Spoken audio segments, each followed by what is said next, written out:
పదిహేను రోజుల్లో 3 పేర్లు ఇవ్వకపోతే పూర్తిగా సస్పెండ్ చేసేటువంటి అవకాశం కూడా ఉంటుంది కదా. మళ్ళీ మళ్ళీ అప్లై చేసుకోవాలి. ఇప్పుడు ఏంటంటే సెకండ్ ఆప్షన్ ఇచ్చాం. అవును. మొదలేమో మీ పార్టీ అప్లికేషన్ వచ్చింది, వాళ్ళు వివరించింది ఆర్డర్ చదివిన పార్టీ అప్లికేషన్ వచ్చింది, మీరు పబ్లిక్ నోటీస్ ఇవ్వండి అని చెప్పి పబ్లిక్ లో 3 ప్రధాన పత్రికల్లో చిన్నదైన పెద్దదైన అడ్వర్టైజ్మెంట్ ఇవ్వాలి. మేము పలానా టీఆర్ఎస్ అని పెట్టుకుంటున్నాం, తెలంగాణ రక్షణ సమితి, దీని విధి విధానాలు ఇవి, దీని మీద ఎవరికైనా అభ్యంతరాలను తెలపండి అని ఇచ్చి మనకు సప్లై చేయాలి. ఇప్పుడు మేము అడ్వకేట్ ఏం చేస్తామంటే మేము ఏదైనా భూమి కొనుడు అమ్మకం జరిగింది అనుకోండి, పలానా సర్వే నెంబర్, పలానా భూమి, పలానా ఊరు కొంటున్నాము, ఎవరికైనా అభ్యంతరాలు ఉంటే 15 రోజులు తెలపండి, లేకపోతే అభ్యంతరాలు పరిగణించబడవని మేము నోటీస్ ఇస్తాం. 15 రోజులప్పుడు వాడు వస్తే మంచిది, లేకపోతే కాకపోతే ఏం చేస్తాం, మోసం ఏంటంటే చిన్న పత్రికలు వేస్తాం. ఇది అట్లా కాదు. కోర్టు ఏమన్నదంటే ఇంగ్లీష్ పత్రికలు వేయాలి, ప్రాంతీయ పత్రికలు కూడా వేయాలి. అప్పుడు మాత్రమే కన్సిడర్ చేస్తాం. వేసిన తర్వాత అబ్జెక్షన్స్ వచ్చినాయి, కంగారు ఆటోమేటిక్ తీసుకోవాల్సిందే కదా. ఆయన ముందు ఒకటే మళ్ళీ 3 పేర్లు ఇవ్వడం, దానిలో ఏ పేరు సెలెక్ట్ చేసుకుంటావు అని మళ్ళీ ఆ 3 పేర్లలో కూడా పోలిన పేర్లు ఉంటే ఇవ్వరు మళ్ళీ. కనుక పోలిన పేరు కాంతి ఉంటే ఇస్తారు. ఇక రాజకీయంగా అంటారా, ఆమె 2 రకాలుగా చూస్తుంది. ఒకటి ప్రచారం కోరుకుంటుంది, నెంబర్ 1. ప్రచారం అంటే ఇప్పుడు మన పవన్ కళ్యాణ్ సంబంధం లేని విషయంలో పవన్ కళ్యాణ్ అన్నది కదా, అది ప్రచారం కోరుకోవడమే కదా. ఎక్కడైనా ఇంపు కాదని గురించి పవన్ కళ్యాణ్ మాట్లాడలే కదా, మాట్లాడకపోతే మాట్లాడింది. మిగతాది అంటారా, ఆయన మీద విమర్శ ఏంటంటే ఏవైతే నువ్వు ఇప్పుడు అంశాలు ఎవరెత్తున్నావో మహిళలకు అవకాశం లేదు అంటే నీకే తీసుకున్నావు కదా మీ పార్టీలో మీ నాయనను చూసి, అంతే కదా, నీకు అన్ని అవకాశాలు ఇచ్చి మీరు మరి మిగతా మహిళల గురించి అప్పుడు ఎందుకు మాట్లాడలేదు. అట్లాగే బీసీలకు అవకాశం ఇవ్వలేదు, బీసీల గురించి నువ్వైతే ఉన్నావు కదా, మరి నీకు అవకాశం తీస్తే బీసీ మహిళకు వచ్చేది కదా కదా. అంటే అవకాశాలు తీసుకునేటప్పుడు పెదవులు మూసుకొని అవకాశాలు రాకుండా బయటకు వెళ్ళిపోయిన తర్వాత ఒక్కటి నైతికంగా ఆమెను అభినందించాల్సింది ఏంటంటే 2 చెప్తున్నాను, ఆమె ఎమ్మెల్సీ పదవికి రాజీనామా చేసింది, అది కరెక్ట్. ఎందుకంటే టీఆర్ఎస్ నుంచి వచ్చిన పదవికి రాజీనామా చేసింది, అది కరెక్ట్ అంటున్నాను. అంటే రాజీనామా చేయడం కరెక్టే, బట్ ఆ రాజీనామాను ఆమోదించడం కూడా ఇక్కడ కొంత మనం మాట్లాడాల్సినటువంటి అంశం. అది కొద్ది రోజులు రేవంత్ రెడ్డి గారి మీద, స్పీకర్ గారి మీద కూడా జరిగింది. ఏంటంటే ఇప్పుడు ఏదైతే మనకు వాళ్ళు పోయినరో రాజీనామా చేసిండ్రో, స్పీకర్ కూడా చాలా టైం తీసుకున్నాడు. అట్లాగే స్పీకర్ గారు కూడా అసెంబ్లీ సాక్షిగా పెద్ద ఎత్తున ఆమెకు అవకాశం కూడా ఇచ్చింది మాట్లాడడానికి. ఏది బీఆర్ఎస్ కార్నర్ చేసుకుంటూ అసెంబ్లీలో మాట్లాడే అవకాశం కూడా ఇచ్చిండు కదా, చూసినాం కదా. అది కూడా కాదు సార్, ఇక్కడ కవిత బయటికి వచ్చి పార్టీ పెట్టింది, టీఆర్ఎస్ అని ఏకధాటిగా అనౌన్స్ చేసింది. సో టీఆర్ఎస్ అనే పదంతో వెళ్తే ఈజీ ప్రమోషన్ అన్నది ఇంకొక లైన్లో మనం అర్థం చేసుకోవచ్చు.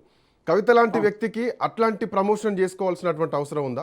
టీఆర్ఎస్ పార్టీ పేరు పెట్టుకోవాల్సిన అవసరం ఉందా? దాన్నే చేంజ్ చేసి రాష్ట్ర సేనను రక్షణ సేనగా మార్చాల్సినటువంటి అవసరం ఒక కేసీఆర్ కూతురు కవితకు అంత ఈజీ షార్ట్ కట్ మెథడ్ అవసరమా? మేధావులు అనుకుంటే జేపీ గారు లాంటి వాడే ఆ పని చేసింది కదా, కూడా అందులో భాగమే చెప్తాను. ఎందుకంటే మా తప్పు మేము ఒప్పుకోవాలి కదా.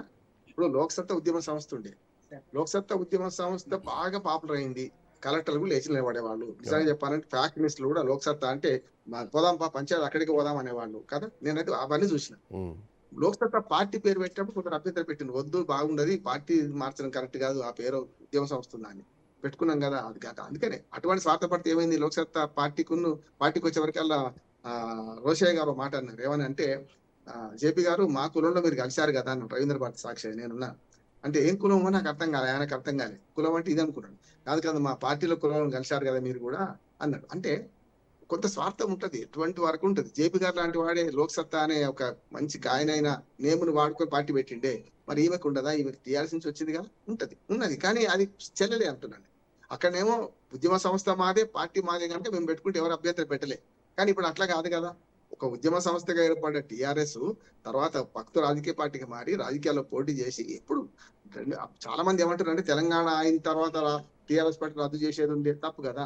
ఉద్యమ సంస్థగా ఉద్యమ పార్టీగా 2001లో పుట్టింది, 2004లో మీకు 3లోనే మన 2002లోనే పోటీ చేసింది కదా. జెడ్పీటీసీలకు ఎంపీటీసీ ఎలక్షన్స్ వచ్చినాయి కదా, పోటీ చేసింది, గెలిచింది. అదే కారు గుర్తుని గెలిచింది. కనుక దాన్ని రద్దు చేసేది కాంగ్రెస్ పార్టీ రద్దు చేయమని మహాత్మా గాంధీ కోరిండు, కానీ ఇక్కడ రద్దు చేయమని ఎవరు కోరే టీఆర్ఎస్. టీఆర్ఎస్ మీద ఆరోపణలు చేసేవాళ్ళు ఒక మాట ఏమంటారు అంటే అప్పుడు కాదు టీఆర్ఎస్ ఉద్యమ పార్టీ కదా, భక్తు రాజకీయ పార్టీ ఎట్లా అన్నారంటే ఖచ్చితంగా అవుతుంది. ఎందుక కాంగ్రెస్ పార్టీని రద్దు చేయమని మహాత్మా గాంధీ కోరితే ఊరుకున్నారా? కాంగ్రెస్ పార్టీ మీరన్నా ఖాయం చేసుకోవడం అనేది, పార్టీ పేరును ఖాయం చేసుకోవడం అనేది కాంగ్రెస్ నుంచి జరిగింది. ఇప్పుడు ఇవాళ లోక్సత్తాకో లేకుంటే మన టీఆర్ఎస్ కో పరిమితం చేయాల్సిన అవసరం లేదు. అట్లాగే కాంగ్రెస్ అనే పేరు ఉంటే మనం అయితమని చెప్పి అర్స్ కాంగ్రెస్ పెట్టుకున్నాడు కదా, ఏమైంది? వల్ల ఇండియన్ నేషనల్ కాంగ్రెస్ కావాల్సి వచ్చింది. మొదలు ఇందిరా కాంగ్రెస్, రెడ్డి కాంగ్రెస్. తెలంగాణ అస్తిత్వం మీద, తెలంగాణ పోరాటం మీద పుట్టిందే టీఆర్ఎస్ పార్టీ. బట్ తండ్రి మీద కుటుంబం మీద పుట్టింది ఈ టీఆర్ఎస్ పార్టీ. సో అస్తిత్వాన్ని కాపాడుకోవాలన్నటువంటి లైన్లో అదే ఉద్యమాన్ని గుర్తు చేస్తూ, సాంస్కృతిక కార్యక్రమాలను గుర్తు చేస్తూ, బతుకమ్మను గుర్తు చేస్తూ కవిత ఈరోజు రాజకీయం చేస్తోంది, కొట్లాడుతోంది. కవిత ముందున్నటువంటి ఆప్షన్స్ ఏంటి? ఆర్ లేకుండా కవిత ఎట్లాంటి నిర్ణయాలు తీసుకోవాలి, ఎట్లాంటి పేరు మార్చుకోవాలి? టీజేఎస్ లాగా మధ్యలో ఒక అక్షరం తీసేస్తే సమస్య ఉండదు. ఎందుకంటే టీఆర్ఎస్ పార్టీ బాగా పాపులర్ అయింది 2001 అంటే దాదాపు 25 ఏళ్ళు 25 ఏళ్ళ ప్రస్థానం పూర్తి. అదే చెప్పారు వీళ్ళ అబ్జెక్షన్స్, అదే చెప్పినట్టున్నారు. వీళ్ళ అబ్జెక్షన్ ఏమందంటే 25 ఏళ్ళు 23 ఏళ్ళు పార్టీ నడుపుకున్నాం, టీఆర్ఎస్ అని పేరు మీద నడిచింది, మాకు కారు గుర్తుంది. ఈ టీఆర్ఎస్ అంటే ఏఆర్ఎస్ ఆర్ అనేది దేనికి సంబంధించిన ప్రజలు గమనించారు. కేసీఆర్ గారి పార్టీ అనే గెలిపించుకుంటారేమో రేపొద్దున, మా ఓట్లు చీలిపోతాయని వాళ్ళు పెట్టిండ్రు. అది వాస్తవమే కదా, ఎలక్షన్ కమిషన్ అనుమతి ఇవ్వలేదు. ఈ ఉన్న మార్గాలు ఒకటి ఏంటంటే ఆర్ తీసేసి మధ్యన ఏ యాక్షన్ పెట్టుకుని ఇస్తారు, దొరుకుతుంది. నేను ఒక అడ్వకేట్ సలహా ఇస్తున్నా ఏంటంటే ఆర్ అనేది మధ్య ఎస్ ఉండని తెలంగాణ ఉండేది, మధ్యన ఏ యాక్షన్ పెట్టుకున్నా చేస్తుంది అట్లా. అందుకనే టీజేఎస్ పెట్టుకుందని వీల్లేదు. యాక్చువల్ గా టీజేఎస్ పెడదామని ప్రయత్నం చేసిందాన్ని. టీజేఎస్ అంటే జాగృతి, తెలంగాణ జాగృతి సమితిని పెడదాం అనుకుంది, కానీ టీజేఎస్ ఆల్రెడీ ఉంది కదా, ఉంది కనుక అది పెట్టలేకపోయింది. ఇప్పుడు టీజేఎస్ రాదు, టీఆర్ఎస్ రాదు, ఇంకా ఆ జే బదులు ఆర్ బదులు ఇంకేమైనా పెట్టుకుంటే వస్తుంది. నెంబర్ 1.